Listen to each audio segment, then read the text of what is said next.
Well, hello, this is Jerry, and welcome to another episode of What's Broke Today. Today we've got a Bobcat skid steer. Now, this one is a model 773. He was actually out using it when it quit. So he was actually out driving it, and the motor shut down. So, and I'm going to get the camera set up. A few things we want to take note of is our fuel shutoff deal here, which if you look here right on the injection pump, it actually says stop with an arrow pointing that way. So the first thing I checked on it was to, let me get the camera lined up, and I'm going to go turn the key on. Just watch that solenoid.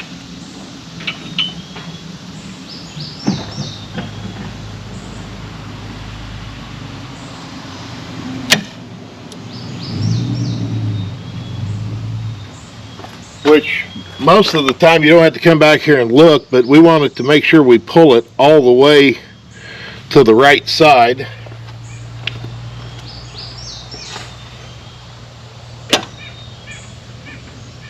And when I shut the key off, it goes all the way to the left, and that's what shuts the motor down. So we know that was good. So then the next thing I'm going to do is I'll move the camera back a little. I'm going to get down here on the ground. Oh, don't move like I used to. Oh, there's Curtis here to help. Curtis, say hi. He keeps me in line. Okay. Go play, dog. Go. No, don't eat dirt. All right. Now, on most of these Bobcats, we've got a primer bulb, which is kind of like what's on a boat motor, that we squeeze, and you know, like on your boat, you squeeze it till it gets firm. Well, this bulb, I got nothing. I can fully squeeze it, so I come prepared that we'll loosen the clamp, because one of the first things I asked him, you didn't run out of fuel, did you? And then have to refill it and go to restart it. And of course he said no, it's according to the gauge, it's almost full. It's like 7/8 of a tank. So we'll pull this line off, and want to be kind of gentle because that pieces on this primer bulb they're plastic where it comes out of the primer. And so yeah, we can just wiggle that a little. Luckily these hoses, you know, they're a little bit stiff, but they're not too bad. But as you can see, I mean, we got just a trickle, but like right now, if everything was working right, I should have fuel coming out of there. And of course I squeeze and I got nothing, so I thought, well, we'll see if we lost prime, because even sometimes if it loses prime, this won't pick it up all the way. So we'll squeeze, put our finger over the end, let off, take our finger off, squeeze again, finger on, let off. And it don't take too many times of doing this, and if you're sucking fuel, you know, it happens fairly quick. Oh, I don't know what I did with my rag. So we know probably not getting no fuel there, so I'm going to go ahead and put that back on. That if we'd have had fuel here, we'd have probably been up here, because up here on the side of our injection pump is our fuel pump, or what we call a lift pump. But since I have no fuel here, really there's no point in going up here. But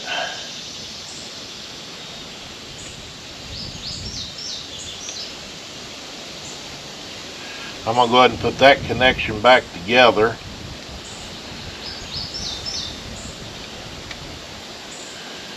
Then we'll take the other end of the primer bulb apart. We want to be careful so we don't get dirt in these lines. Even though before it ever makes it to the injection pump, it is going to go through the fuel filter, which when it died, that's the first thing the customer thought, oh, my fuel filter's plugged, so he replaced it. Of course, that wasn't it. And see, we got absolutely no fuel, and yeah, and see, I checked the check valve here. I just squeeze that, put my finger over it, and it holds, so we know that's working. So then I just bring a little cheater piece of hose, stick in there, and just do a little,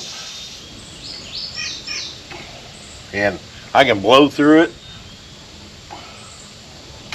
and don't hear it bubbling in the fuel, which normally when I do that, if I go to blow through that, because you never want to hook an air compressor up and do that with your air compressor. You want to always get a clean piece of hose and do it, you know, by hand, and then when you let off of it, get it away from your mouth just in case fuel comes flying back at you. But as this one, I blow through it and I got nothing, and I bet you if I take the gas cap off, I won't have any resistance at all. So, and I just loosen the cap, which I probably should have done that the first time, but when you do things enough times, you just, you know, sometimes you take the shortcut that you shouldn't have. So now, and I just blow, and what it should be, I should not be able to blow through that, because where the fuel tank is mounted kind of behind the seat and behind the motor in the middle, and this fuel line goes to the top of the tank, and then there's an elbow and then a straw that comes down into the tank, and there is a filter screen thing with a check valve in it. That's why you don't ever do this with compressed air, because if you do, you'll blow that thing clear off, and then you got to replace it anyway. But based on what I found, I'm going to bet that that tube that makes up the straw with the filter on the end is probably not on the that elbow in the tank. So I've got to run to town anyway, so we'll take a break from the video. I'll get the cab unbolted, get it flipped up. I'm gonna run, well actually I'll probably run to town first because I got to go in there anyway. I'm gonna stop by the Bobcat dealer and pick up the new straw. I'll get an elbow and the little filter screen check valve device, and bring those back, and then I'll get the cab flipped up, and I'll restart the video once I got the cab flipped up. Okay, well I got our cab raised up, and of course would love to have the arms lifted up, but the safety bar for this one's gone, so no safety bar, I don't raise it up. I'm going to start out by trying to loosen the hose clamp that holds the fuel line. It's a little tight for me crawling in here. Oh, I hit my light. Let me turn on this other one. Short enough I could just crawl up underneath here, but I got to reach because being a tall person, so yeah, so I just put a 6-inch extension.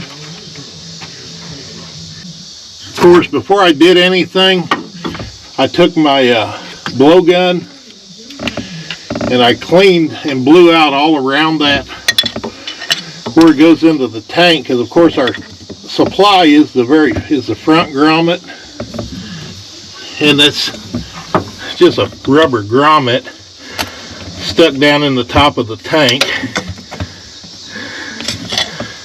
and then I just pry it up and out.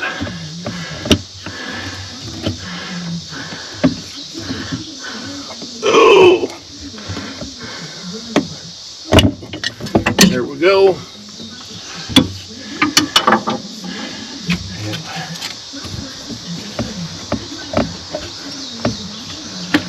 Of course, you can see when I pull that up that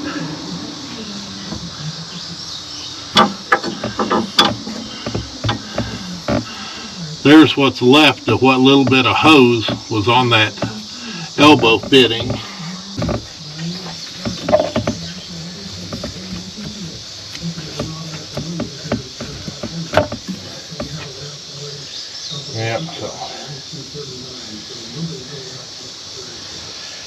Yep, so that, where that hose goes on here, it is totally gone. And I'll say, let me pull the camera out and I'll show you what I used to fix this. Now these parts are used on quite a few different models. That we start out with, we got the wire screen, and this has a check valve in it so that it can suck, but then the check valve keeps it from draining back to the tank so you don't ever lose your prime on your injection pump.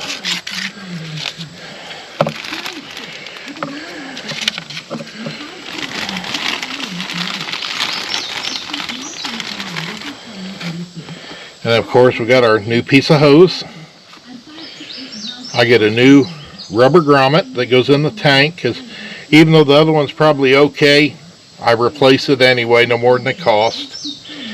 And then last but not least, I do go ahead and get this elbow.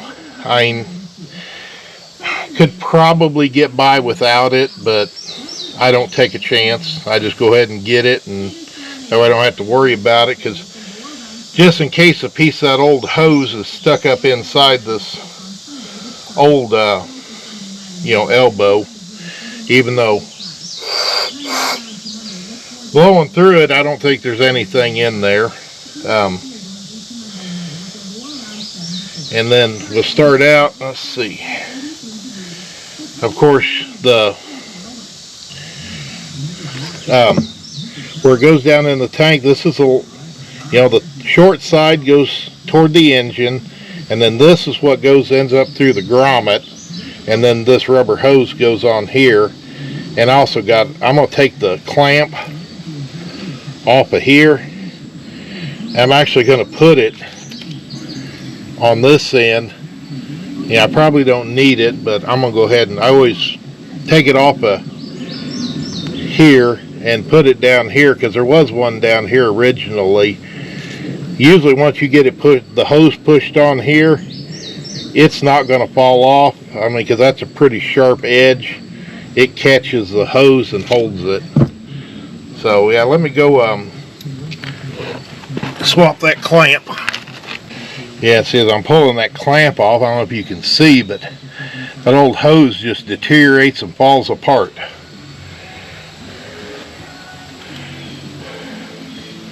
Because all I'm doing is taking this, grabbing it with a pair of pliers and twisting it, and then that hose falls apart and I can pull that off of the end. And that old hose is just like dust. And actually, since I did the last one, I think they must have changed this hose, because the hose itself, the outside diameter, is larger than it used to be. So we'll just take this, and yeah, it's a pretty snug fit. Push that up in there, and of course got to keep that spring on the outside, but I'm pulling on that and a lot of pressure and it won't come off, so we'll call that good. And then we stick the grommet over the hose like so, and then we'll take and push that in there. And then I'll just take this whole assembly, which my hands will be in the way, so I'm not even going to take the camera, but I'm going to stick this down in the tank. I'm going to spray a little bit of rust penetrant around here, and then once I get the rubber grommet down in the tank, then I'm just going to take this and push it down and through the grommet, and that'll have us reseated, and this part will be done. All I got to do is hook the fuel line back up, put the clamp on, and I'll start the camera up when I get this installed. Alright, so there we go. I got my clamp on, my deal down in the tank, and All good to go there. All right, well, we're back. I'm gonna start out with, saw me loosening this clamp here, and I'm gonna pull this hose off, and then we'll squeeze. Actually, we're gonna see if it'll siphon without me pull fuel without me finger on the end. Yeah, this doesn't look like it, because sometimes it will, sometimes it won't. So we'll squeeze, cover, let it suck, and then squeeze, let it suck. And you see there we've got fuel there now, so then we'll put that back on there.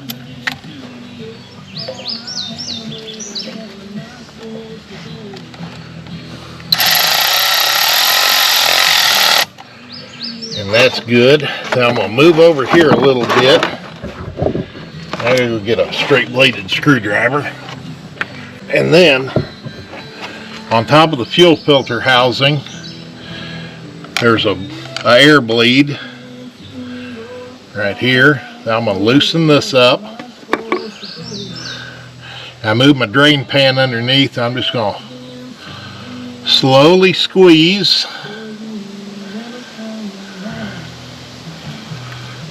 And when you got fuel in the bulb down here, you can definitely tell the difference.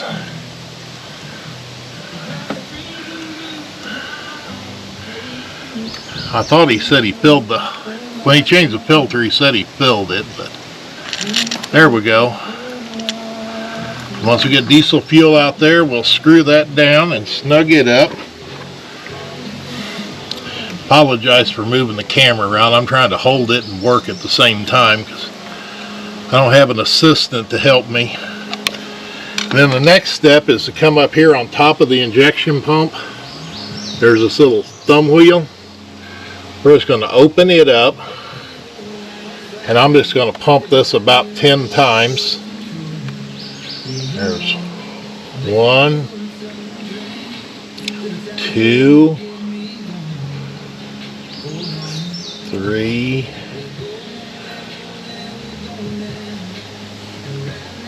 4, 5, 6, 7, 8, 9, 10. Because see, when I loosen this up, that line comes from the fuel filter up around into this valve, and then this other little hose coming off here ends up on the injectors and across, and that's our return line to our tank.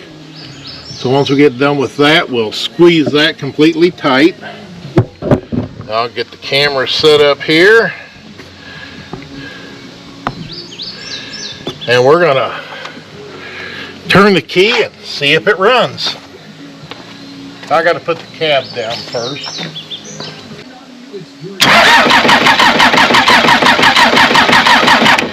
Easier to keep up to date on what's happening with high school sports, especially high school football, starting next Friday, August 25th. High school football and information about it, midbid.com.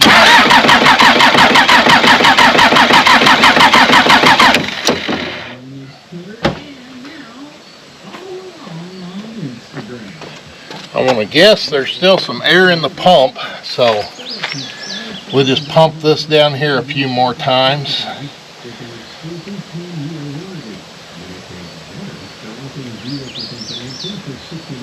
If it's quiet, you can sometimes hear the air bubbles coming through.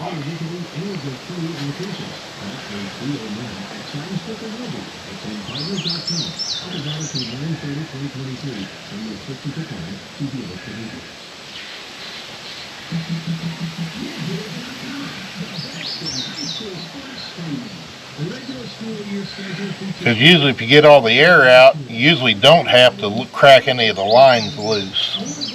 Okay, I'm back. The phone rang, I had to go answer it, so.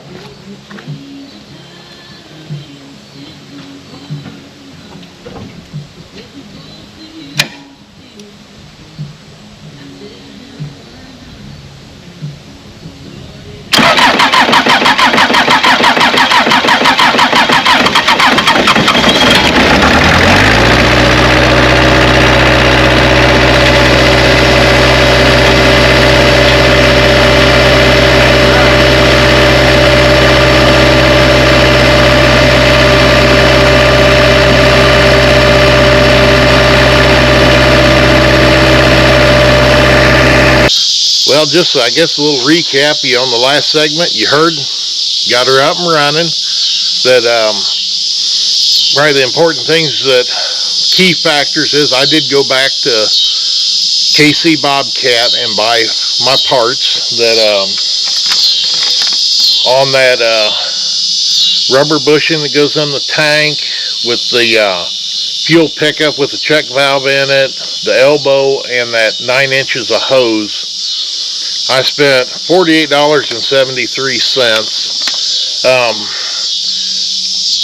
and probably I could have saved $23 if I hadn't got that elbow, but I went ahead and replaced it anyway. That way we know everything's clear. There's no restrictions or nothing that's going to go on through and get in the rest of the fuel system.